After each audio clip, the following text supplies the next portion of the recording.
দেখুন, নেতারা ভালো অভিনেতা হন সেটা বলার অপেক্ষা রাখে না, রোজই আপনারা দেখেন। কিন্তু পর্দায় যদি এক নেতার ভূমিকায় আর এক নেতা অভিনয় করেন, তা নিয়ে কৌতূহল তো তৈরি হবেই।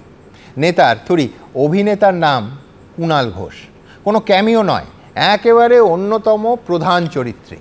মনীষা মুখোপাধ্যায় অন্তর্ধান রহস্য নিয়ে তৈরি হচ্ছে সিনেমা। সেখানে অরিন্দম শীলের পরিচালনায় নতুন ইনিংসে দেখা যাবে কুণাল ঘোষকে। দেখুন, অনিল বিশ্বাসের জুতোয় পা গলানো কঠিন যে কোনো নেতার পক্ষে, কিন্তু অভিনেতার পক্ষে ক্রমশ স্ক্রিনে প্রকাশ্য। তিনি ছিলেন কলকাতা বিশ্ববিদ্যালয়ের সহকারী পরীক্ষা নিয়ামক। তৎকালীন শাসক দল বামফ্রন্টের শীর্ষ নেতাদের অত্যন্ত ঘনিষ্ঠ। 1997 সালে আচমকা চোখের আড়াল হয়ে যান জলজ্যান্ত মানুষটা, মনীষা মুখোপাধ্যায়। তার অন্তর্ধান রহস্য আজও ঘুরে ফিরে আসে বঙ্গ রাজনীতিতে। সেই মনীষা মুখোপাধ্যায়ের অন্তর্ধান রহস্যের ছায়া অবলম্বনে এবার তৈরি হচ্ছে ছবি, যেখানে ডেবিউ হচ্ছে কুণাল ঘোষের। নেতা এবার অভিনেতা, ক্যামিও নয়, অন্যতম প্রধান চরিত্রে।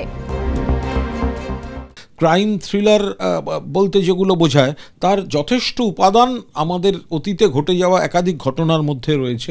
তো পরিচালক এটার একেবারে ক্রাইম থ্রিলারের বিশেষত্ব বা আকর্ষণের গুণেই কিন্তু এই স্টোরিটা মূলত তুলে নিয়েছেন বলে আমার অনুমান। 1997-এর 3রা সেপ্টেম্বর হঠাৎ করেই একদিন নিখোঁজ হয়ে যান মনীষা মুখোপাধ্যায়। সকাল 9টায় ভবানীপুর থেকে ট্যাক্সিতে উঠেছিলেন। তারপর আর তাঁর কোনো খোঁজ মেলেনি। আনন্দবাজার পত্রিকার প্রতিবেদন অনুযায়ী মনীষা মুখোপাধ্যায় রাজ্য সিপিএমের এমন একটি শাখার সদস্য ছিলেন যার দায়িত্বে ছিলেন অনিল বিশ্বাস। মনীষা মুখোপাধ্যায়ের অন্তর্ধান রহস্য তৎকালীন রাজ্য রাজনীতিতে ঝড় তুলেছিল। 28 বছর পর সেই ঘটনার ছায়া অবলম্বনে দীপান্বিতা রায়ের লেখা উপন্যাসের ভিত্তিতে এই সিনেমা তৈরি করছেন পরিচালক অরিন্দম শীল। ঘটনাটা ঘটেছিল ডেফিনেটলি, এবং সেটা খুব ইন্টারেস্টিং একটা ঘটনা। এটা ভাবা যায় যে একজন সহকারী পরীক্ষা নিয়ামক তিনি জাস্ট ভ্যানিশ হয়ে গেলেন কলকাতা বিশ্ববিদ্যালয়ের মতো বিশ্ববিদ্যালয় থেকে। কিন্তু আমাদের গল্পটা কমপ্লিটলি ফিকশনাল। ভ্যানিশ হয়ে গেল, কিন্তু পেছনে একটা অদ্ভুত রহস্য রেখে গেল। সেই রহস্যটা নিয়েই কমপ্লিট পলিটিক্যাল থ্রিলার। এইখানে জীবিত বা মৃত কারোর সাথে এই ছবির কোথাও কোনো মিল পাওয়া যাবে না।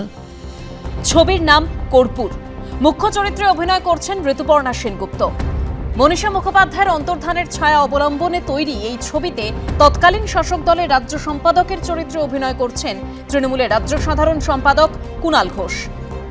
আমি রাজনীতির দিকে এসে তৃণমূল কংগ্রেসের অন্যতম রাজ্য কমিটির সাধারণ সম্পাদক, আবার আমাকে যে চরিত্রটি দিয়েছেন অরিন্দম শীল, অত্যন্ত ভালো স্ট্রং চিত্রনাট্য উনি পড়লেন। সেদিন আমার একটা নতুন অভিজ্ঞতা হলো। অরিন্দম শীল একটা সময় ধনঞ্জয়কে নিয়ে সিনেমা করেছিলেন।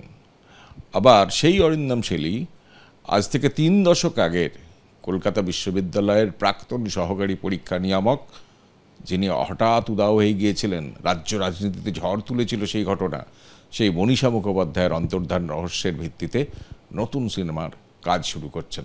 নাম তার কর্পূর। তিনি যখন রিলিজ করবেন তার 2-3 মাস পরেই রাজ্যের বিধানসভা নির্বাচন। এখন সেই সিনেমা বঙ্গ রাজনীতিতে শাসক এবং বিরোধী দলের মধ্যে কতটা চর্চার বিষয় হয়, এখন সেটাই সবচেয়ে কৌতূহলের বিষয়। এই ছবিতে কলকাতা পুলিশের হোমিসাইডের গোয়েন্দার চরিত্রে অভিনয় করছেন শিক্ষামন্ত্রী ব্রাত্য বসু। এটা কোন জামানার গল্প বা কোন সেই সময় শাসক দল কে ছিল, এটা আমার কাছে খুব বিবেচ্য বিষয় নয়। টান একটা রুদ্ধশ্বাস থ্রিলার আছে, সেইটা আমার ভাল লেগেছে।